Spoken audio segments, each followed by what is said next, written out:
Sax Romer's... Excuse me, narrator. Yes, Dr. Petrie? Petrie, Dr. Petrie. I believe it's pronounced Sax Roma, not Rama. Roma. Very well. I'll try it again. Sax Romer's... Very good. Excellent. That'll do. The Insidious Dr. Fu Manchu. That's your cue, Dr. Petrie. Thank you, narrator. Being a somewhat detailed account of the amazing adventures of Nayland Smith in his trailing The Sinister Chinaman. Narrator? Chapter what? Chapter 29. Chapter what? What are we up to? Chapter 29. Good show. Jolly good show. You go right ahead, narrator. Told to you by Edward E. French. Chapter 29. Dusk was falling when we made our way in the direction of Maple Cottage. Nayland Smith appeared to be keenly interested in the character of the district. A high and ancient wall bordered the road along which we walked for a considerable distance. Later it gave place to a rickety fence. My friend peered through a gap in the latter. "There is quite an extensive estate here," he said, "not yet cut up by the builder. It is well wooded on one side, and there appears to be a pool lower down." The road was a quiet one, and we plainly heard the tread, quite unmistakable, of an approaching policeman. Smith continued to peer through the hole in the fence until the officer drew up level with us. Then, "Does this piece of ground extend down to the village, constable?" he inquired. Quite willing for a chat, the man stopped and stood with his thumbs thrust in his belt. "Yes, sir. They tell me 3 new roads will be made through it between here and the hill." "It must be a happy hunting ground for tramps?" "I've seen some suspicious-looking coves about at times, but after dusk an army might be inside there and nobody would be the wiser." "Burglaries frequent in the houses backing onto it?" "Oh, no. A favorite game in these parts is snatching loaves and bottles of milk from the doors, first thing, as they're delivered. There's been an extra lot of it lately. My mate who relieves me has got special instructions to keep his eyes open in the mornings." The man grinned. "It wouldn't be a very big case, even if he caught anybody." "No," said Smith absently. "Perhaps not. Your business must be a dry one this warm weather. Good night." "Good night, sir," replied the constable, richer by half a crown. "Thank you." Smith stared after him for a moment, tugging reflectively at the lobe of his ear. I don't know that it wouldn't be a big case after all," he murmured. "Come on, Petrie." Not another word did he speak until we stood at the gate of Maple Cottage. There a plainclothes man was standing, evidently waiting for Smith. He touched his hat. "Have you found a suitable hiding place?" "Yes, sir," was the reply. "Kent, my mate, is there now. You'll notice that he can't be seen from here."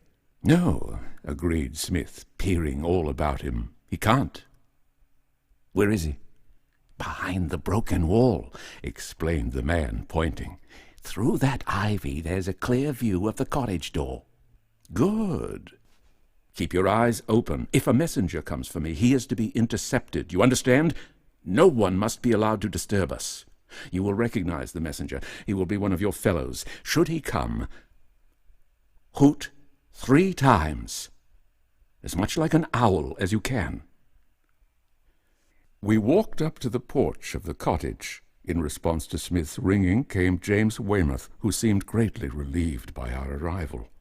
"First," said my friend briskly, "you had better run up and see the patient." Accordingly, I followed Weymouth upstairs and was admitted by his wife to a neat little bedroom where the grief-stricken woman lay, a wanly pathetic sight. "Did you administer the draught as directed?" I asked. Mrs. James Weymouth nodded. She was a kindly-looking woman, with the same dread haunting her hazel eyes as that which lurked in her husband's blue ones. The patient was sleeping soundly. Some whispered instructions I gave to the faithful nurse, and descended to the sitting room. It was a warm night, and Weymouth sat by the open window, smoking. The dim light from the lamp on the table lent him an almost startling likeness to his brother, and for a moment I stood at the foot of the stairs, scarce able to trust my reason. Then he turned his face fully towards me, and the illusion was lost. "Do you think she is likely to wake, Doctor?" he asked. "I think not," I replied.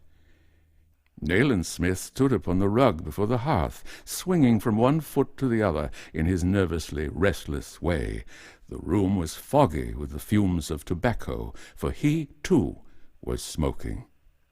At intervals of some 5 to 10 minutes, his blackened briar, which I never knew him to clean or scrape, would go out. I think Smith used more matches than any other smoker I have ever met, and he invariably carried 3 boxes in various pockets of his garments. The tobacco habit is infectious, and, seating myself in an armchair, I lighted a cigarette. For this dreary vigil I had come prepared with a bunch of rough notes, a writing block, and a fountain pen. I settled down to work upon my record of the Fu Manchu case. Silence fell upon Maple Cottage. Save for the shuddering sigh which whispered through the overhanging cedars and Smith's eternal match-striking, nothing was there to disturb me in my task. Yet I could make little progress. Between my mind and the chapter upon which I was at work, a certain sentence persistently intruded itself. It was as though an unseen hand held the written page closely before my eyes. This was the sentence. Imagine a person, tall, lean, and feline, high-shouldered, with a brow like Shakespeare, and a face like Satan, a close-shaven skull, and long, magnetic eyes of the true cat-green. Invest him with all the cruel cunning of an entire Eastern race accumulated in one giant intellect. Dr. Fu Manchu. Fu Manchu, as Smith had described him to me on that night which now seemed so remotely distant, the night upon which I had learned of the existence of the wonderful and evil being born of that secret quickening which stirred in the womb of the yellow races. As Smith, for the 9th or 10th time, knocked out his pipe on a bar of the grate, the cuckoo clock in the kitchen proclaimed the hour. 2, said James Weymouth. I abandoned my task, replacing notes and writing block in the bag that I had with me. Weymouth adjusted the lamp, which had begun to smoke. I tiptoed to the stairs and, stepping softly, ascended to the sick room. All was quiet, and Mrs. Weymouth whispered to me that the patient still slept soundly.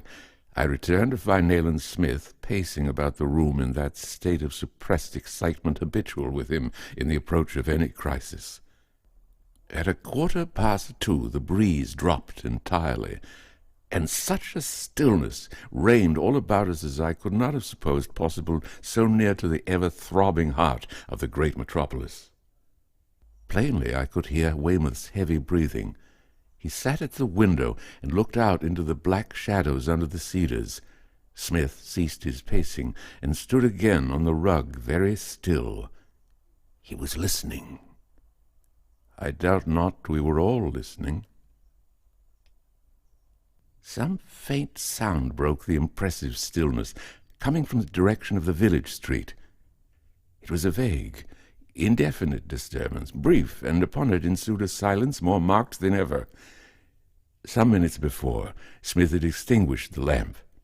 In the darkness I heard his teeth snap sharply together. The call of an owl sounded, very clearly, 3 times. I knew that to mean that a messenger had come, but from whence or bearing what tidings I knew not. My friend's plans were incomprehensible to me, nor had I pressed him for any explanation of their nature, knowing him to be in that high-strung and somewhat irritable mood which claimed him at times of uncertainty. When he doubted the wisdom of his actions, the accuracy of his surmises, gave no sign. Very faintly I heard a clock strike the half-hour. A soft breeze stole again through the branches above. The wind, I thought, must be in a new quarter, since I had not heard the clock before. In so lonely a spot it was difficult to believe that the bell was that of St. Paul's. Yet such was the fact. And hard upon the ringing followed another sound, a sound we all had expected, had waited for, but at whose coming no one of us, I think, retained complete mastery of himself. Breaking up the silence in a manner that set my heart wildly leaping, it came. An imperative knocking on the door. "My God," groaned Weymouth, but he did not move from his position at the window. "Stand by, Petrie," said Smith. He strode to the door and threw it widely open. I know I was very pale. I think I cried out as I fell back, retreated with clenched hands from before that which stood on the threshold. It was a wild, unkempt figure, with straggling beard, hideously staring eyes. With its hands it clutched at its hair, at its chin, plucked at its mouth. No moonlight touched the features of this unearthly visitant, but scantily as was the illumination we could see the gleaming teeth and the wildly glaring eyes. It began to laugh, peal after peal, hideous and shrill. Nothing so terrifying had ever smote upon my ears. I was palsied by the horror of the sound. Then Nayland Smith pressed the button of an electric torch which he carried. He directed the disk of white light fully upon the face in the doorway. "Oh, God!" cried Weymouth. "It's John!" And again, "Oh, God, God!" Perhaps for the first time in my life I really believed, nay, I could not doubt, that a thing of another world stood before me.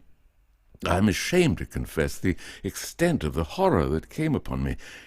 James Weymouth raised his hands, as if to thrust away from him that awful thing in the door. He was babbling. Prayers, I think, but wholly incoherent. "Hold him, Petrie." Smith's voice was low. When we were past thought or intelligent action, he, dominant and cool, with that forced calm for which, a crisis over, he always paid so dearly, was thinking of the woman who slept above. He leapt forward, and in an instant that he grappled with the one who had knocked, I knew the visitant for a man of flesh and blood, a man who shrieked and fought like a savage animal, foamed at the mouth and gnashed his teeth in horrid frenzy, knew him for a madman, knew him for the victim of Fu Manchu, not dead, but living, for Inspector Weymouth, a maniac. In a flash I realized all this and sprang to Smith's assistance. There was a sound of racing footsteps, and the men who had been watching outside came running into the porch. A third was with them, and the five of us, for Weymouth's brother had not yet grasped the fact that a man and not a spirit shrieked and howled in our midst, clung to the infuriated madman, yet barely held our own with him. "The syringe, Petrie!" gasped Smith. "Quick! You must manage to make an injection." I extricated myself and raced into the cottage for my bag. A hypodermic syringe, ready charged, I had brought with me at Smith's request. Even in that thrilling moment I could find time to admire the wonderful foresight of my friend, who had divined what would befall, isolated the strange, pitiful truth from the chaotic circumstances which saw us at Maple Cottage that night. Let me not enlarge upon the end of the awful struggle. At one time I despaired, we all despaired, of quieting the poor, demented creature. But at last it was done, and the gaunt, blood-stained savage whom we had known as Detective Inspector Weymouth lay passive upon the couch in his own sitting-room. A great wonder possessed my mind for the genius of the uncanny being who, with the scratch of a needle, had made a brave and kindly man into this unclean, brutish thing. Nayland Smith, gaunt and wild-eyed, and trembling yet from his tremendous exertions, turned to the man whom I knew to be the messenger from Scotland Yard. "Well," he rapped, "he is arrested, sir. the detective reported. "They have him at his chambers, as you ordered." "Has she slept through it?" said Smith to me. I had just returned from a visit to the room above. I nodded. "Is he safe for an hour or two?" indicating the figure on the couch. "For 8 or 10, I replied grimly. "Come then, our night's labors are not nearly complete."